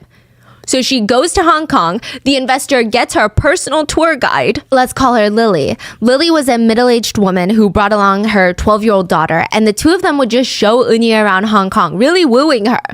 They're hanging out around the shore when a motorboat comes up to them in the water. Eun-hee thought it was just kind of dangerously close, but it all happened so fast. Four men in really long, really bizarre wigs jump out, grab the group, throw them onto the motorboat. Eun-hee's convinced that she's being robbed, or these are like pirates. They're now speeding faster into the deep water. Eun-hee needs to do something for everybody's sake. She looks up, and Lily, her guide, is incredibly calm. She's smoking a cigarette, enjoying the breeze. What's going on? Everything's gonna be all right, Eun-hee. Did Eun-hee know that she was being kidnapped by North Korea? Eun would later say, yes, the wigged men knew her name. How do you guys know my name? Because we're Chosun. Huge context here. In South Korea, we call ourselves like 한국 사람, like Hanguk, right? Which is a Korean person. But in North Korea, they call themselves Chosun. Chosunjun. Chaoxian, yes. Yeah, so it's like olden day. Yeah. That's what Korea was called before. Yes, Chosun. but now it's like 한국 사람, right? And it's like, it's the difference of someone going, I'm American versus I'm a frontiersman. It's like very bizarre. The boat had all the different national flags of neighboring countries so that they could switch it out depending whose waters they were on. That's when Eun knew everything had been thoroughly mapped out, if you will. That meant her being taken to North Korea was all part of some sort of weird bigger plan, and she wanted nothing to do with it. She tried to jump off the boat into the ocean, but one of the long-haired men, they grabbed her, slammed her back down, and she was dragged into a cabin where she was drugged into a slumber for 8 days. She would periodically wake up and she would feel the boat swaying, and she would stare up, and there would just be a portrait of Kim Il-sung staring down at her. Director Shin, saw the same painting staring at him on the boat. He told Eun that he had gone to Hong Kong looking for her because the last time he heard from her was, hey, I'm going to Hong Kong for this movie deal. And then she vanished. And then all the press, police, and reporters thought that he had something to do with it. He found out that Lily, that woman who was giving her a tour of Hong Kong, was actually a North Korean citizen. Not only that, there was a man named Mr. Kev. Mr. Kev had lived in Hong Kong for years and had worked with Shin Films for years now. He was the one that told Eun that he knows an investor who wants to work with her. So now he's helping director Shin look for Eun. He was a North Korean spy living in Hong Kong. For years? For years. He worked with them for years, but he was a spy. He was a spy. Wow, you can't trust anyone, huh? No. When director Shin went to Hong Kong to look for Eun, he was the only one that helped, and ultimately he's the one that facilitated his kidnapping, which happened just the same. Motorboat, 4 men in atrocious long-haired wigs jumped at him, threw a bag over his head, but it was more like a sack. They rolled it down all the way, covered his whole body, they cut a slit where his nose is, almost cutting him on the face. They sprayed chloroform inside. He was in and out of sleep during his trip to North Korea. When he arrived, his house was beautifully stocked. All of his favorite cosmetics, favorite skincare brands back at home, clothing perfectly tailored, 32-inch sleeves, 16.5-inch collars, filling the closet. When he sat down for dinner, a woman came up and placed a singular bowl of cold noodles in front of him. Eun got a whole feast, but he got a singular bowl. She bent down and said, "We heard cold noodles are your absolute favorite." Is it though? Yeah. Director Shin tried to escape North Korea into China twice. Yeah, Eun never tried to escape. She was just depressed. She was locked up and depressed. She never tried to escape. Sometimes the most she would do is just scream in the direction of South Korea at the top of her lungs. Yeah, but Director Shin, he's trying. And both were risky decisions, both horribly planned. One time he stole a guard's Mercedes that was parked outside the house that he was locked in. Okay, so the only reason he was able to steal the car was because so little people drive cars in North Korea. So little people even know how to drive. So little people have access to be near a car. And even if you steal a car per se, where would you sell it without getting caught? Where would you even put that car? As a result, everyone just kind of left their keys in the cars when they got out. The guard left his key in the car. Shin escaped out of the house, started driving as fast as he could in the direction of China. He ends up crashing into a ditch because there's not a lot of well-made roads in North Korea. He realized he's not heading towards China. He took the wrong direction. He's heading towards South Korea. So his new plan now is to jump into the Imjin River and swim to South Korea, which really bad plan, by the way. This only works in the movies. Imjin River is nicknamed the River of the Dead because so many bodies get swept down into the South Korea from there. It runs from North Korea to South Korea across the DMZ line. So for those unfamiliar, there's what's called the DMZ parallel in the middle of the Korean peninsula. It separates South and North Korea, and it's 165 miles long, 2.5 miles wide. It's no man's land. It's filled with landmines. It's filled with armed guards on both sides. You run, they shoot. Thankfully, he didn't get into the water, and instead, he found a train. He snuck up the side of the train. He got to the top, and he's like, this is actually heading in the opposite way, so now we're going back to China. He ends up falling asleep on top of the train and was caught. He was thrown in prison. Once he got out, he immediately started planning another escape. This time he wanted to play mind games. He found a hole in the wall of the house that he was trapped in, and he thought, you know what, if I just hide in this wall for as long as possible, and the officers are out there searching for me, they're going near the borders of China and South Korea, then I can sneak out. Then I can run, and they won't be looking for me. They won't expect it. But like what was they doing again? They were filming movies, no? Or Not yet. They're being indoctrinated. oh, They're just- this was this period. They were just trying to brainwash it, and they Yeah. were okay. Got They're it. just trapped in a house with anything that they want. If they want something expensive that doesn't risk escaping or communicating with the outside world, they would get it. You want 25 lobster tails for every meal? You could get it. Kim Jong Il was willing to do whatever they wanted. As long as they took their little lessons, they got indoctrinated, they didn't try to escape, and then he would task them with making movies. Because Kim Jong Il is very paranoid. He does not want to give them any sort of camera gear or anything until he can trust that they are on North Korea's side. Yeah. Okay, so he's trying to escape at that point. Yeah. And this lasted for years, you're saying? Years. Yeah. With his second escape, which was very quickly after the first one, he was jailed, and this time for 2 years. He was confident that he was never going to get out of that prison, so he carved into his jail cell wall, Shin Sang-ok died here. 사살 가능성이 있다고 생각한 것은 난 처음에 잡혔을 때 나는 며칠에 총살되는 줄 알았어요. 왜 그런 거 아니? 살려둬야 소용없으니까. 또 내가 거기 있어봐야 소용없는 것이 최소한 난 그때 죽었다고 생각했으니까.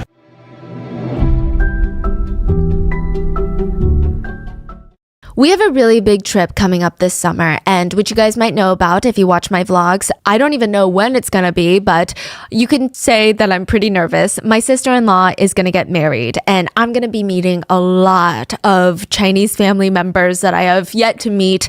I feel like my Mandarin is good for the Chinese family members that live in America. I don't know if it's on the level yet to go to China. So I've made it my goal to use Rosetta Stone every single day until then. My goal is to, well, honestly forever, because it's so fun. My goal is to be able to hold a full conversation in Mandarin by this summer, and Rosetta Stone helps not only keep me accountable, but also motivated. The way that Rosetta Stone teaches you a language is so immersive and intuitive. There are no English translations, so you learn to speak, listen, and think in that target language. And the whole process is very gradual. You don't even feel like you're learning, but you are. So first you learn some basic words, then phrases, and then sentences. And Rosetta Stone is designed with long-term retention in mind, but it's also made to feel like a game. Listen, I've tried practicing Mandarin on my own, but the last thing that I want to do at the end of a very long day is memorize grammar. Rosetta Stone has me looking forward to my learning lessons. The sound effects that come with getting a question right is so satisfying. It definitely scratches an itch in my brain. It's like the instant dopamine boost that I need. My biggest struggle is pronunciation. I cannot ask my husband to help me pronounce a new word every single day because I'm way too embarrassed. But that is exactly why I love Rosetta Stone's true accent feature. It gives me feedback on my pronunciation in the comfort of my own privacy, so I don't have to embarrass myself. He actually compliments my pronunciation nowadays, which I am very proud to say. Rosetta Stone also offers 25 different languages, including Korean, Japanese, Arabic, French, German, and so many more. You can download the Rosetta Stone app for your phone, or you can use it on your desktop browser. There's even the option to download lessons offline, so you can take your new language practice anywhere. Don't put off learning that language. There's no better time than right now to get started. For a very limited time, Rotten Mango listeners can get Rosetta Stone's lifetime membership for 50% off. Visit rosettastone.com/rotten. That's 50% off unlimited access to 25 language courses for the rest of your life. Redeem your 50% off at rosettastone.com/rotten today.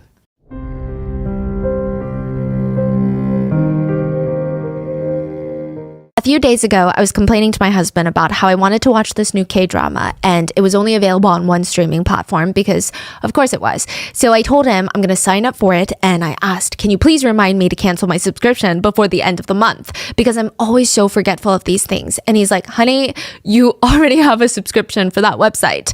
And I would have been stressed if this happened a long time ago, because canceling subscriptions is like an Olympic sport. I don't know why, but also that's like money just practically down the drain because it's so difficult to cancel a subscription and then you don't end up doing it and then another month renews. But let me tell you why I'm not stressed at all anymore, because I use Rocket Money. Rocket Money is a personal finance app that finds and cancels your unwanted subscriptions, monitors your spending, and helps lower your bills so that you can grow your savings. With Rocket Money, I have full control over my subscriptions. I can see them all listed out in one place. It's super helpful. And if there's a subscription that I'm like, oh, I don't remember using that, or I don't use that anymore, I can have Rocket Money cancel it for me. Plus, I have a dashboard that shows me my current monthly spending compared to last month, so I can easily monitor my spending. And it's almost like a goal to spend less than the month before. And they let me create a custom budget for myself, which I also find super helpful. And the best part is, Rocket Money will even try to negotiate and lower your bills for you by up to 20%. All you have to do is submit a picture of your bill, and Rocket Money takes care of the rest. No awkward phone calls or time wasted on trying to get customer service on the phone. Rocket Money has over 5 million users and has saved a total of $500 million in canceled subscriptions, saving members up to $740 a year when using all of the app's features. Stop wasting money on things you don't use. Cancel your unwanted subscriptions by going to rocketmoney.com/rotten. That's rocketmoney.com/rotten. rocketmoney.com/rotten.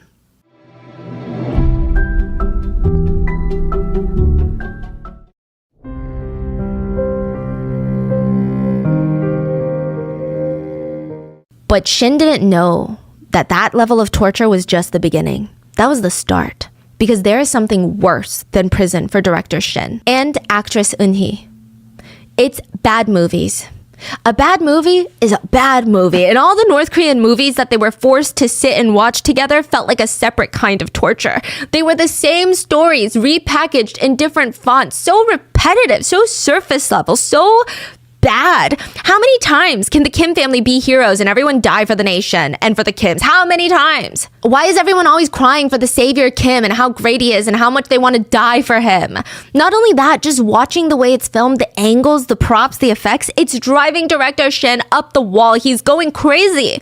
There's no common sense in North Korean movies. No efficiency. Nothing. It's a money pit. If there's a scene in someone's office, then there's another scene outside on the street, which is a set. Then another scene back in the office. The production team in North Korea would film in chronological order of the movie scenes. So they would build the office set, film 2 seconds, break it down, move it out the way, then build the street set, film 2 seconds, break it all the way down, build up the office set again, film 2 seconds. Instead of filming both office scenes in the office set in one go. Actors and actresses would just randomly be sent to prison in the middle of filming, and instead of finding a replacement or trying to fix the movie, they would just cut out all their parts and release the movie as is. So like most of the movie doesn't even make sense. It's Swiss cheese of a storyline. When there were Western characters in the movies, because remember, every movie is about how bad everyone, mainly the US is, a Korean actor would have to wear a white powder all over their face and body, wear a wig, and talk in a really dumb sounding Korean accent. If there are any diplomats who came to visit North Korea, like real diplomats, and had children that looked like foreigners, Kim Jong Il would be like, "Can I borrow your kid for an hour?" What does that mean? And they would be brought to the movie set for like a day, and they would be forced to change into like 1,000 different wigs and costumes and play the evil foreigner villain. What? Yeah, wait. There's no foreigners because North Korea is completely homogenous. Yeah. So they would take a diplomat's kids Yeah. and film them in a movie? Yeah. And I guess the diplomat didn't care because it's not like movies are coming out of North Korea. Wow. And I guess it's also, how do you say no to Kim Jong Il, right? Okay. Yeah. Yeah. South Korea, Japan, America always had to be depicted in rain at nighttime, no sunshine allowed. I mean, side note, they also only had one street for each country. So any scene in South Korea, regardless of time or context, was filmed on the same street every single time. All the characters from those countries had to have disabilities. Yeah. Yet, citizens of North Korea were told that the film industry in their country was quickly becoming the most advanced in the entire world. And because they didn't have access to any foreign films to compare them to, they loved it. They agreed. This was world class. Kim knew it's very easy to convince his people though. But what about the rest of the world? They all laughed at his movies. And regardless of how much he hates the West and he really, really thinks they're evil, he just wants their approval.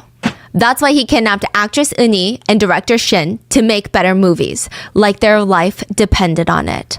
Because, you know, it did. So he wants to make movie and release it to the world. Yes. Is this still about the same type of concept, or is it trying to be more? No. Now he wants to just create the best movies. He wants to create American level movies, but he doesn't know how. He does want some elements of propaganda. He wants to show North Korea in a good light in all the movies, but it doesn't have to be as propaganda as the ones he's currently making because it's not just for his people. They were in a very strong battle for soft power and exports. North Korea and South Korea were in one of the longest export battles, and one of it is culture. Exporting culture is an economy, honestly. Okay. Now, Shin and Eun Hee had earned Kim's trust, and their plans were to make the best movies that they could. Not even for Kim, but honestly for the North Korean people.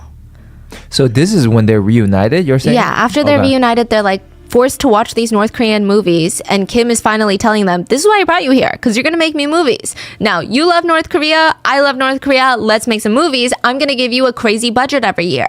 Do what you want. All the while, these two are planning their escape.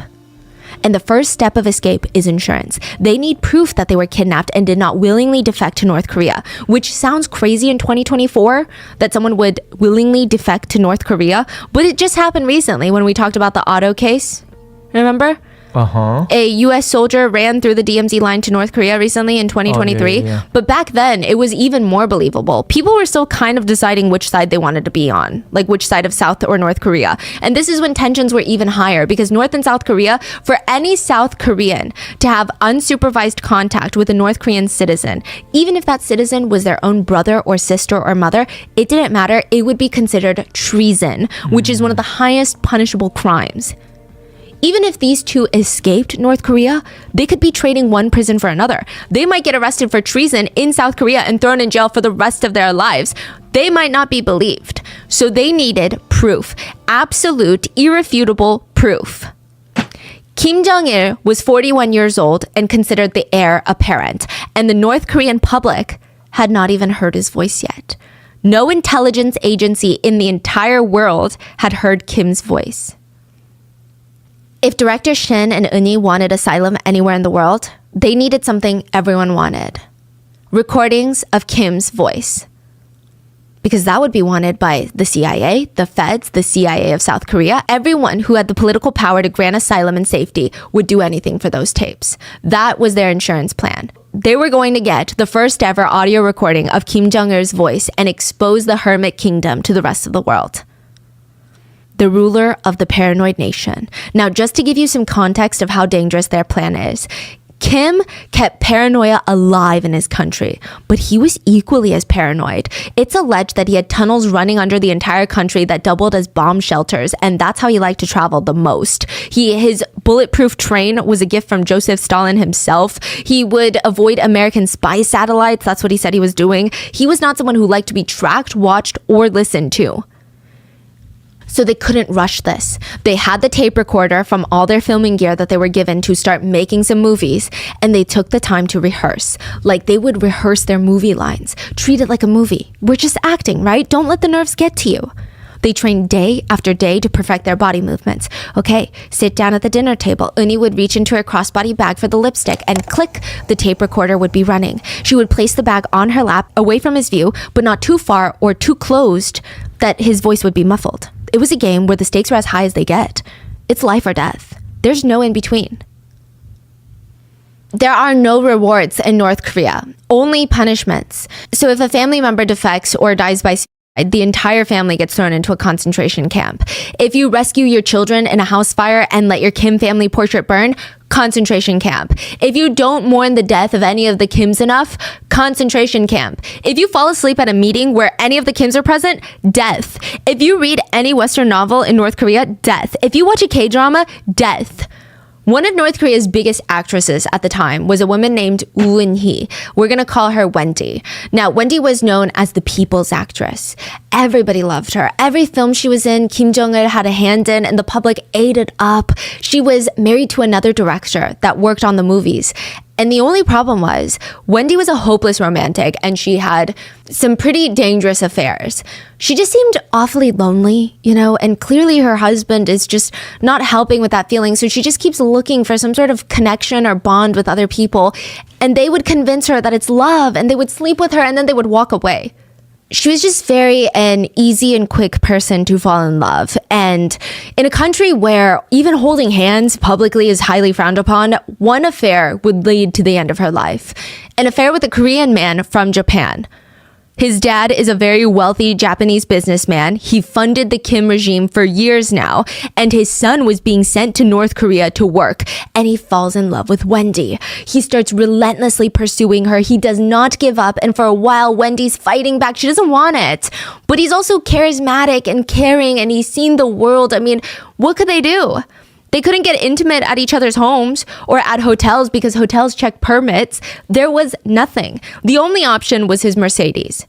So they drove it out to the park, and in the dark, they were intimate. They had the engine running, the windows closed. It's winter time. They fall asleep in each other's arms. The next morning, the wealthy businessman's son was found dead in the car from carbon monoxide poisoning. Wendy was also in the car, unconscious, but still alive.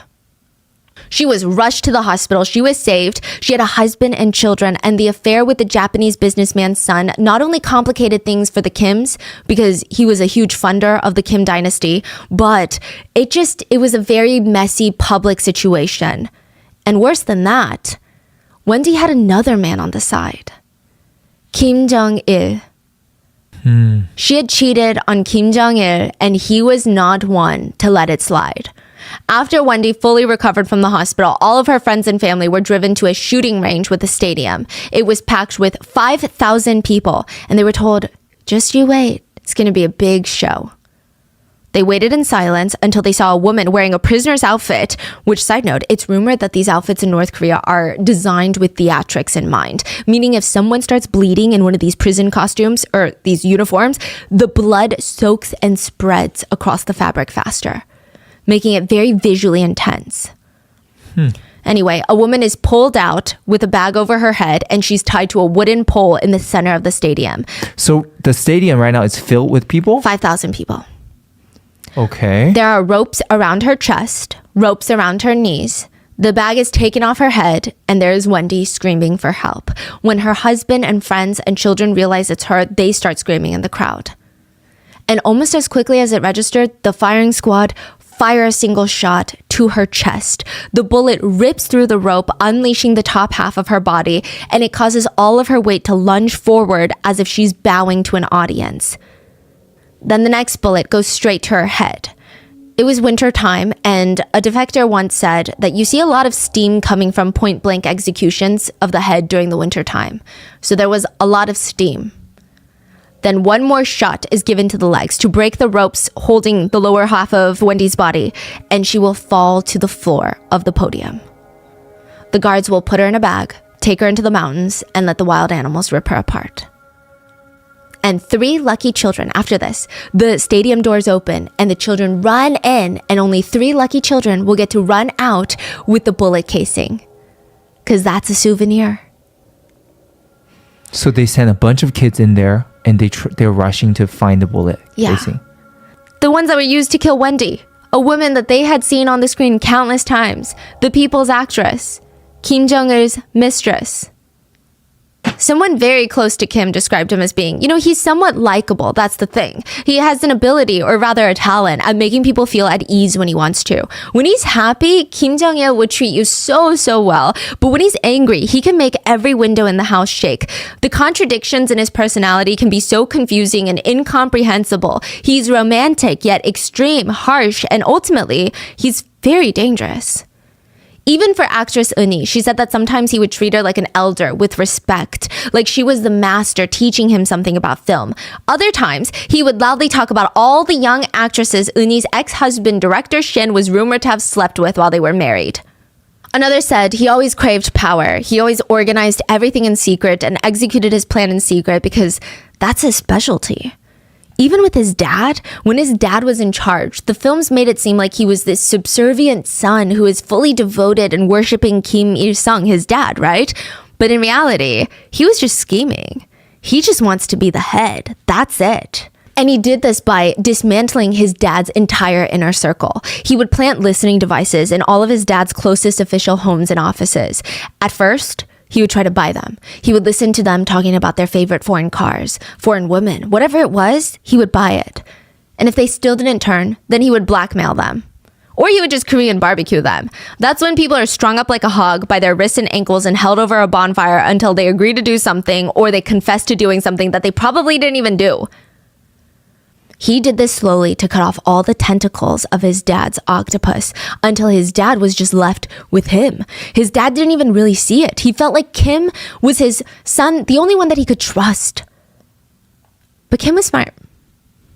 This is who Eun-hee and Shin are trying to outsmart, Kim Jong Il. In order to make good movies, Shin and Eun-hee told him they have to go to Europe. You know, they're only allowed to go to the communist countries in Eastern Europe, and with 20 guards at the time and connecting hotel rooms with those cards, but at least they're getting out of North Korea.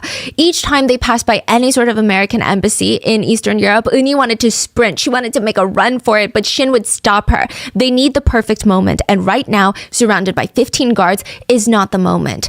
Do you know how many other guards could be undercover right now watching us? We don't know, okay? It's not time. So for years, they went back and forth from Eastern Europe to North Korea and they just kept making movies. They didn't even make movies for Kim. They did it for the North Korean people. Whatever they made, the people of North Korea would watch it. They loved it. This was their only source of entertainment, and their whole thing was to take the propaganda out of it. And they wanted to make the most basic movies that every other country has made a million times. A movie about love between two people. Because North Korea didn't have that. They only had movies about love between the civilian and the kings, the dynasty. So they want to make a movie about just a regular love. And yes. Did they like that? Did Kim Jong Il like that? Yes, because he said it's just like the European movies. We're getting closer to be internationally recognized. He only liked it because he wants to be internationally acclaimed for his films. They said that Kim would do anything for these movies. They were given $8.5 million a year for their movie filming budget, and that's not including all of the staff that they have at their disposal, because they can choose anyone from North Korea to work for them for free. Sky is the limit. Eun-hee later joked, when we needed a fan to simulate wind, we reached out to Kim, and he would send us a helicopter. If we reached out to get fake snow, Kim would fly the entire crew to Mount Paektu, where it was still snowing. One movie had a train explosion, and director Shin was talking to Kim about it and said, yeah, if we could get this very specific special effects scale model to blow up. But Kim was like, why not just a real train to blow up?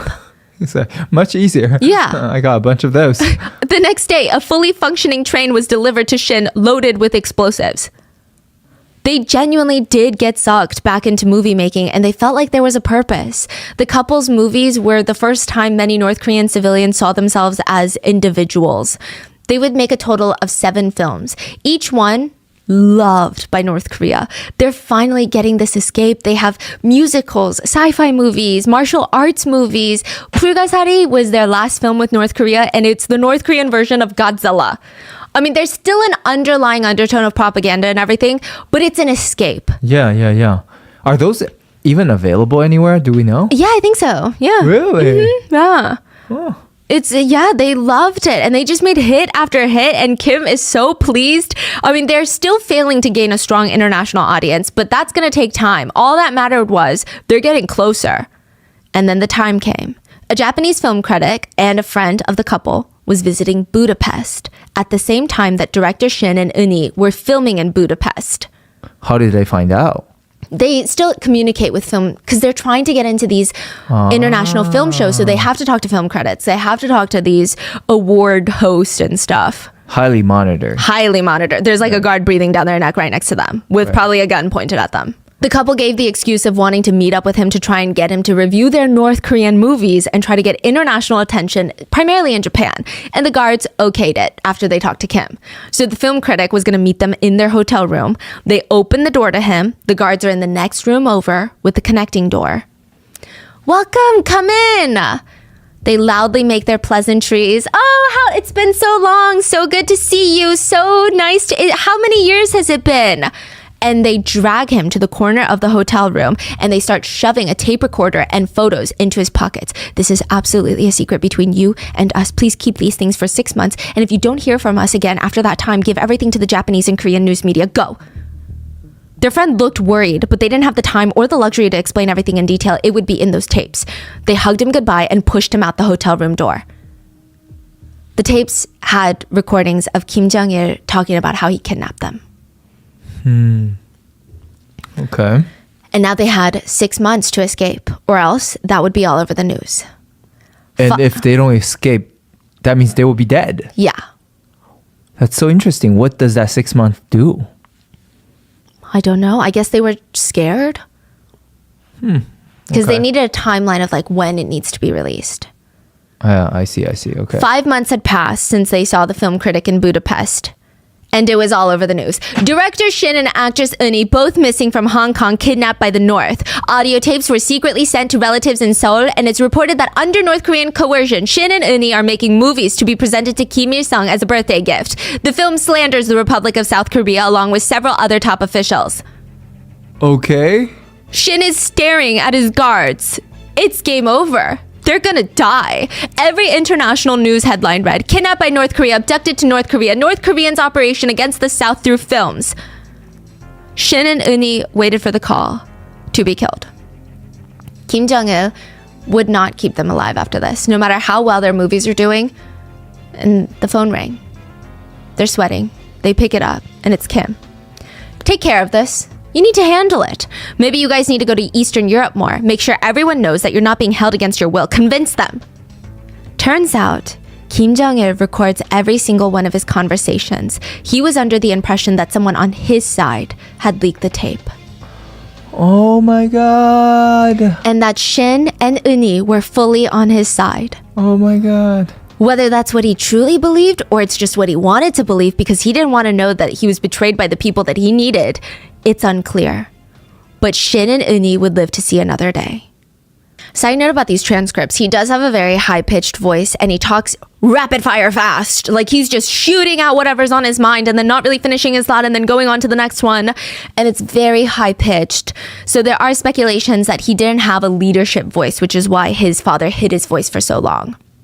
Could be a thing. I mean, there are people that say there is such a thing as presidential voices, but we do have a few clips. All the audio clips were not released. I believe they're held by the CIA. We have some transcripts, but it's fascinating. I mean, what kind of top secret is someone's voice gonna do, right? I think maybe they can track him through his voice. Track him? I don't know. I'm sure the CIA has a million things that they could do with his voice that we probably can't do with his voice. I'm not sure.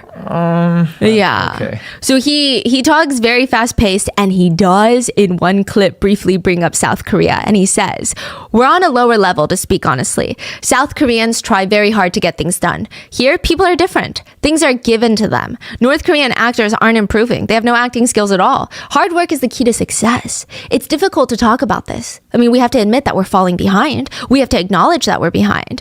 I'm in the position to say it. If others say it, they will be in trouble for criticizing the system. I'm the only one who can say this. And I can tell only two of you. There is nothing challenging when a film is made here. The crew don't try a single new thing. They can't improve. They repeat scenes that we've already made." He also tries to convince them that if they talk to outsiders, they should tell them that they like it here. Say that there's no freedom in the South, no democracy, that it's only anti-communism. You came here to find real freedom. That's what you should be saying. Freedom of expression. We want our film industry to become even more advanced than that of advanced countries. I think that would sound good, natural. Well, better than saying that you were forcefully dragged here, right? This was the clip. Yeah. 이건 예수가 아니다. 역사는 그걸 쏟지만 하면 그걸 우리 끼워 어머니와 같이 그 어머니 사망하는 장면이 있지 않습니까? 저같이 보호자 있는 거는 그건 예수 쪽으로 더 자치가 좀 아까 집에 맞지요. 굉장히 많아요. 아버지가 그 장면 지으려면 다 모르고 가야 합니다. 그래서 사람 제가 After all that, Shin and Eun Hee put on a show trying to convince the world that they were not forcibly brought to North Korea. They spoke about how much money there is in the film industry there, how much support they've been getting, how little censorship that they face. They became publicly regarded as traitors by the world. But that's what it took to stay alive. Nobody questioned it. They were forced to say these things, but nobody questioned it. And a lot of it has to do with Eun Hee's past. So the actress, there were rumors that Eun Hee always wanted to defect to the North because she, during the Korean War, was forced to sleep with North soldiers, is the allegation. She did work as an entertainer of the northern camps. We don't know if she was forced to sleep with them, right? Rumors were brutal, and then she moved over to the South, fled to the South, and then she was placed into the Southern armies. And then there were rumors that she cozied up to a high-ranking American general and became his mistress. Everyone said she's always been a flip-flopper, so of course she would defect to the North. Every bad thing about the couple started resurfacing, like the fact that Eun Hee was, at first, she married a very famous cameraman, and she was 20 years old. He was 41. Yeah. And during the war, he was enlisted to fight. He became injured, disabled, and then she left him for a younger, hotter, more successful director, Shin, left him high and dry. And of course, a person like that would defect to the North. Nobody cared for any of the other details, like the fact that her former husband, cameraman, would beat and R-word her regularly, that she was constantly covered in blood and welts while expecting her to keep the house, work 20 hours a day to make money. Or the fact that if she did have intimate relations with any soldier or general from any side of the war, it was R-word because she never consented to it. She was an A-list actress at this point, but she would take on back-to-back plays, sleeping just an hour a night every single night. This is after the war, right? And she's already made it, but she has no money. Her husband just blows all her money, and she's sleep-deprived, doing nothing. One day she's on stage, midway through the play, she dramatically faints. Not in the script. The other actors are shocked. They don't know what to do. They're confused. Director Shin was in the audience, and he jumped up from his seat onto the stage, picked her up, and ran all the way to the nearest hospital. Eun Hee said he had a beautiful smile, and he looked like he had no concerns or difficulties in life. And he looked at her and he said, "Do you want to star in my movie?" It's interesting because it's hard to say if they love each other more or if they love each other's movie-making abilities more. Both were genuinely obsessed with the craft of movies. I think neither of them gave a flying fork about the fame. So together, they marry, they go on to create Shin Films, which is a big freaking deal. It was the only film studio in all of South Korea. The winning formula was director Shin would produce and direct a film that his wife Eun Hee would star in. The first few movies were, they were met with skepticism because they were known as like a morally corrupt couple at the time, but she was just so good. It was undeniable. It was an elevated form of a movie. People hated them, but would still go watch their movies because it's a good movie. And then slowly they kept watching more and more, and then the hatred just went away, and the audiences are just eating it up to the point where this couple, they're the power couple. They're being invited to the Blue House to rub shoulders with the then president/dictator at the time. It was a lot. And director Shin made the biggest budget films, and he paid his wife Eun Hee with the largest fees ever paid to a Korean actress. And everything Shin Films created, Eun Hee was an equal partner. Like, they were ahead of their time. Oh. Director Shin would tell Eun Hee every day, "Any film I make, I want you to be in it." And Eun Hee said, that is how he said, "I love you." Side note, Eun Hee was unable to conceive, and she did adopt 2 kids, a son and a baby girl, and she really loved being a mom. Shin said about his wife, "It was my destiny to meet her." And it's kind of hard to pinpoint where Shin Films self-destructed. It could have been when director Shin cheated on his wife. I mean, that was kind of the beginning point of the decline. It could have also been when the president or dictator of South Korea started becoming a very strong enthusiast of censorship.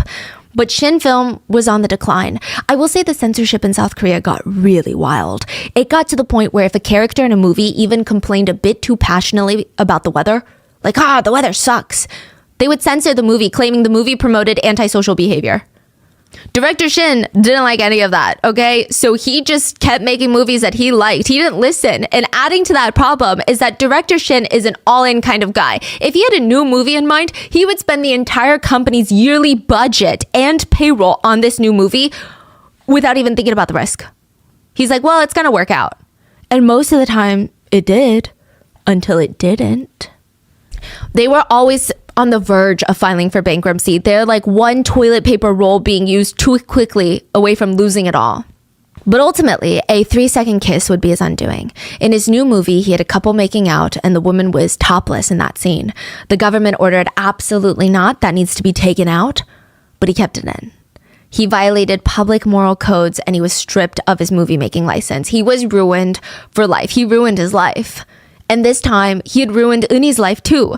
This time, Shin's promising, while they're being held captive by North Korea making movies, I'm not going to let it happen again, Eunhee.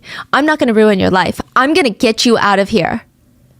And the perfect chance came in Vienna.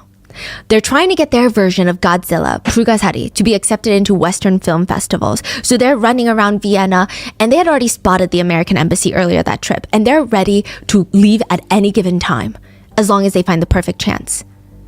So they do it. They told the guards that they're meeting with a Japanese film director, and they're going to meet him in front of the hotel. The guards are waiting in the lobby. They're like looking out the window, making sure everything's okay. The Japanese film director gets out of the taxi, and instead of closing the door, the two shove him back into the taxi, get in, lock the doors, and they scream at the taxi to take them to the American embassy. That's crazy. They were in that taxi for 5 minutes. It felt like 5 hours. When the taxi turned the corner and the embassy was finally in view, they slammed open the door, started making a run for it. Eunhee said they're running as fast as they can, but it feels like a slow motion scene in a movie. She said that's all she could think about. This feels like slow motion. This feels like slow motion. When they finally reach the embassy door, It's locked? they shove each other out the way to get inside first. 걔는 말이에요. 날 갖다 막 밀어서 그냥 막. 세상에 먼저 들어가시겠다고? 네. 아유. But they both made it before the North Koreans could get to them. And they had done it. They were finally free, and they had a bag full of tapes to share with the CIA in a very wild story. The CIA informed the couple that they had to go into witness protection for a while because Kim allegedly put a hit out on their heads. In exchange for telling the CIA everything that they know about their time in North Korea, the couple were granted citizenship and asylum in the United States. Are they still alive or? They both passed. Wow, what a life. Yeah. Even in America, Shin still tried his hand at films. He signed a deal with Disney, but the movies performed horrendously and it just didn't go well. Yeah. And they never felt at home. They never made money. They were living in pretty much poverty in America. They moved back to South Korea, where again, they were living pretty much in poverty. And even in South Korea, some people don't even believe that they were truly kidnapped. Some people think they defected and then they didn't like it and then they changed their minds. Wow. But Eunhee shakes her head and says, the most important thing to me is for people to finally accept that the truth is the truth. That's my last wish. Kim Il-sung, the founder of North Korea, died. There were reports of citizens of North Korea fleeing themselves off the rooftops to join their leader, but also reports of entire families and generations of families being arrested and killed, shot on sight because they were not, quote, showing genuine displays of grief during his funeral. In early 2011, director Shin passed away. He was remarried to Choi Eun Hee when he passed, and it destroyed her when he died. She said, when we first divorced, I could still hate him and miss him, but at least I knew he was out there living in the world somewhere. But now he's gone and there's nothing left. Death is a very cruel thing. Later that year, Kim Jong Il died, and his son Kim Jong Un would take over as the supreme leader of North Korea. And in 2017, Kim Jong-nam, Kim Jong Il's first son and Kim Jong Un's half-brother, would be killed by two girls who thought they were filming a YouTube prank video that I will link below. And in 2018, Choi Eun Hee, the actress, passed away. And now, foreign movies are considered one of the biggest threats to North Korea. The smuggling of foreign movies is a huge network, and at one point, one of the top movies smuggled in was Skyfall, James Bond. Another one was Desperate Housewives, and a North Korean defector said after watching that, people were confused. They always thought Americans were these war-loving, violent criminals, but they're just having affairs and living their lives. Desperate Housewife? Do you know what that was about? We saw it with Eva Longoria, I think. Oh, I think so. Okay. So it's a very goofy. Yeah, it's like a very goofy domestic. And more recently, Squid Game was smuggled in. One North Korean citizen told a black market smuggler that a lot of him and his friends watched it and they felt a lot of parallel in their own lives. They could relate to the show. And that was opening up their eyes to what kind of country they live in. And that is the story of the actress and the director that Kim Jong Il kidnapped to make movies for North Korea. What are your thoughts on this case? I mean, it's so bizarre, honestly. But also, I'm so freaked out by my search history for this one, so... I'm worried about Your Yeah. safety. Yeah. But let me know your thoughts in the comments. Please stay safe. And I'll see you guys on Sunday for the next one. Bye.